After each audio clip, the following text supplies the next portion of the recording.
Well, so we've got these little, they come in sets that are bunched together, and we just take the rubber band off and make a little hole. We have this black plastic to warm up the soil so they'll get a head start in the spring.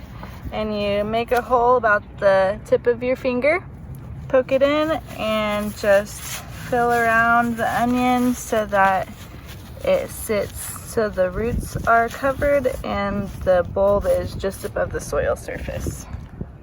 Beautiful.